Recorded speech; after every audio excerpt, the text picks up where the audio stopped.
Assalamualaikum warahmatullahi wabarakatuh. Kata Nabi SAW, Allahumma barik li ummati fi bukuriha, berikanlah berkah pada umatku fi bukuriha, paling pagi. Jadi berkah itu ibarat burung yang berterbangan. Burung merpati dilepaskan dari sarang sebanyak 100.000 ekor terbang. Maka mana pohon yang paling rimbun, di situ dia akan hinggap. Kalau burung itu dianggap sebagai keberkahan, simbol berkah, maka mana yang paling tinggi dahannya, pucuknya, di situ dia akan hinggap, karena itu yang dia temukan duluan. Begitulah pagi ini. Siapa yang paling awal bangun paginya, itulah pohon yang paling tinggi, di sanalah keberkahan paling awal hinggap. Jadi siapa yang bangun tadi jam 3, dia yang paling banyak berkah dia dapatkan. Tapi berkah itu sesuatu yang immateri, bisa dilihat dengan mata, bisa disentuh dengan tangan, bisa ditangkap dengan panca indera, materi. Yang tidak bisa ditangkap non materi, atau bahasa lainnya fisik dengan psikis. Loh, itu dia dari tadi kok senyum-senyum sendiri. Mohon maaf Pak Ustadz, dia sakit, tapi kelihatannya badannya sehat. Sakitnya psikis, tidak kelihatan. Bahasa Arabnya yang satu zahir, yang satu batin. Makanya selalu kita memohon maaf zahir dan batin.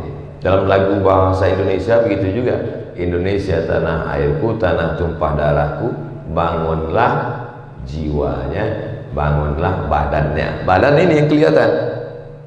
Sedangkan dengan bangun pagi, kita bukan sedang membangun badan fisik saja. Bahwa orang mengatakan siapa yang bangun pagi dia yang paling sehat, tidak dapat dipungkiri. Tapi kita lebih dulu connect dengan Allah Subhanahu wa ta'ala. Jiwa kita, batin kita sudah menjalin hubungan dulu dengan Allah. Terbuka pintu mata, maka yang pertama dia sebut adalah nama Allah. Alhamdulillahilladzi ahyana ba'dama amatana wa ilaihin nusyur.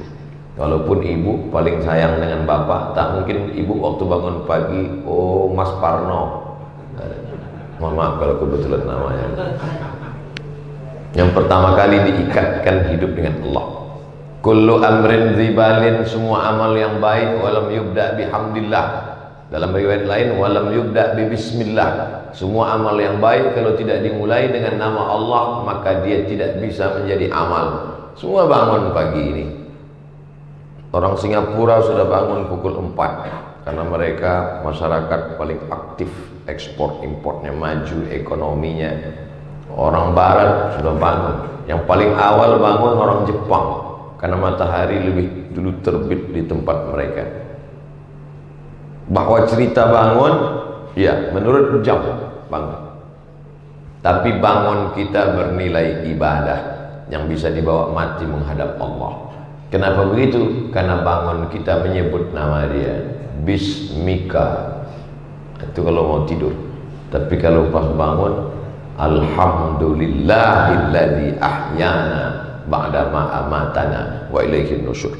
Itulah makna innamal a'malu binniyat. Segala amal dinilai dengan niatnya. Nanti saat amal kita dihitung di hadapan Allah SWT, semua orang beramal, wa qadimna ila ma'amilu min amalin, semua amal mereka kami tunjukkan di depan mata mereka. Ini amalmu, ini ibadahmu, ini faja'alnaha haba'an mansura. Kami jadikan dia seperti debu yang berterbangan, tak bernilai di hadapan Allah. Kenapa tidak ada nilainya? Karena tidak menyebut nama Allah Subhanahu wa ta'ala. Kita tadi masuk toilet kamar mandi pun menyebut nama Allah. Allahumma inni a'udzubika minal khubuthi wal khaba'ith. Memasukkan makanan ke mulut pun menyebut nama Allah. Ya ghulam, wahai anak kecil, kul mimma yalik, makanlah apa yang dekat darimu. Samillah, sebut nama Allah. Bismillah. Hadis sahih, bismillah. Adapun yang panjang itu hadisnya dhaif. Alhamdulillahillah. Yang panjang, Allahumma barik lana fima razaqtana wa qina adzabannar. Oke, nanti kalau kelihatan ada kawan di sebelah tiba-tiba bismillah. Loh, ente kok lapar sekali kelihatannya. Inilah hadis yang sahih, akhi. Padahal saking kan laparnya. Jadi kalau gitu, Allah barik lana fima razaqtana wa qina azabannar, enggak boleh kita baca. Boleh, karena cukup 5 syarat. Bukan dalam masalah akidah, bukan dalam masalah halal haram, tidak ada periwayatnya yang kadzab pendusta, dia masih bernaung di bawah hadis sahih. Dan untuk fadhail a'mal, tidak perlu kita permasalahkan antara bismillah dengan Allahumma barik lana. Karena kalau kita kelahi antara yang baca bismillah dengan yang Allahumma barik lana, yang ketawa yang nggak baca doa. Inti dari doa-doa itu sebenarnya supaya kita ingat kepada Allah Subhanahu wa taala. Keluar dari masjid, keluar kaki kiri. Allahumma inni as'aluka min fadlik. Pakai sendal kaki kanan. Simple. Seringkali kita keluar kaki kiri, langsung sendal kaki kiri.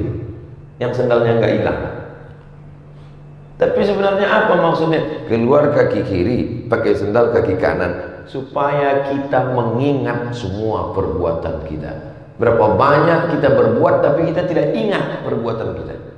Makanya Imam Ibrahim bin Adham, dia melangkahkan kakinya, 1, langkah 2, pas langkah 3 mundur lagi dia ke belakang. Kawannya di sebelah nanya, ngapain langkah 1, 2, langkah 2, langkah 3 mundur lagi?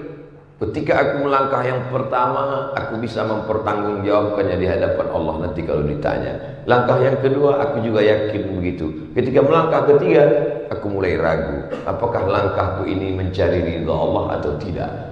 Maka semua nanti akan dihitung di hadapan Allah, mana amal yang kita ingat, mana yang tidak ingat.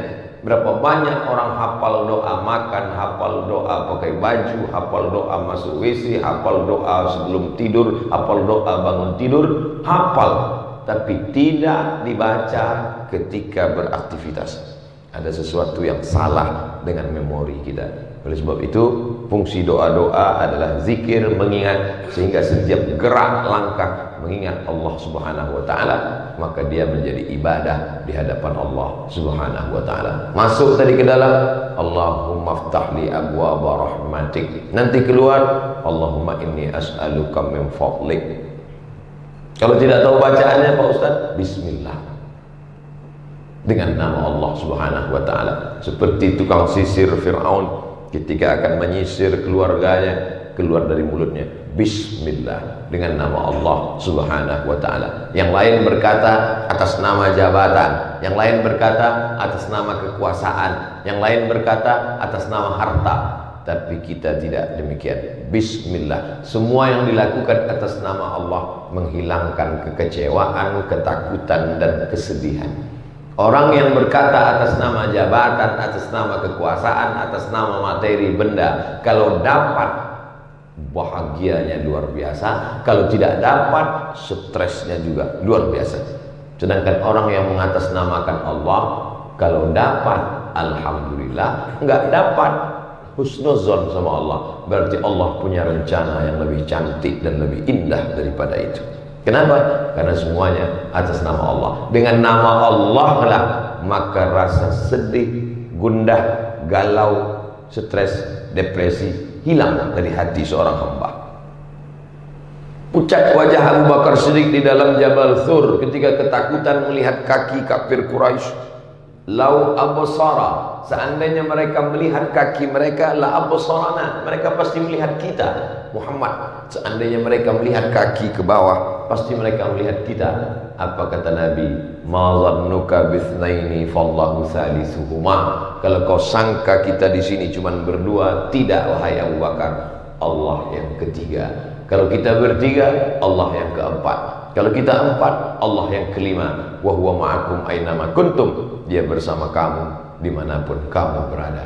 Maka itulah fungsi dari setiap doa dan zikir, merasakan keberadaan Allah. Ketika kita merasa sepi sunyi, maka Allah bersama kita. Ketika kita merasa kecil dan kerdil, Allah tetap ada. Maka besarkan hati dengan keberadaan Allah. Allahu Akbar. Selesai sholat tetap subhanallah 33, alhamdulillah 33, Allahu Akbar 33, la ilaha illallah wahdahu la syarikalah, lahul mulku wa lahul hamdu yuhyi wa yumiit. wa huwa ala kulli syai'in qadir. Itulah kultum kita pada subuh kali ini. Banyak panjang pendeknya ceramah sesuai dengan besar dan kecilnya masjid. Bukan itu, kita akan ke masjid. Jangan merasa kecil hati. Yang dinilai adalah keikhlasan ke hadapan Allah Subhanahu wa taala. Mudah-mudahan kita termasuk orang yang ikhlas insyaallah. Terima kasih atas segala perhatian, mohon maaf atas segala kesilapan. Walaupun kita berpisah tempat dan waktu, tapi insyaallah kita tak pernah terputus dalam ingatan dan doa. Wallahu muwaffiq ila aqwamit thariq. Wassalamualaikum warahmatullahi wabarakatuh.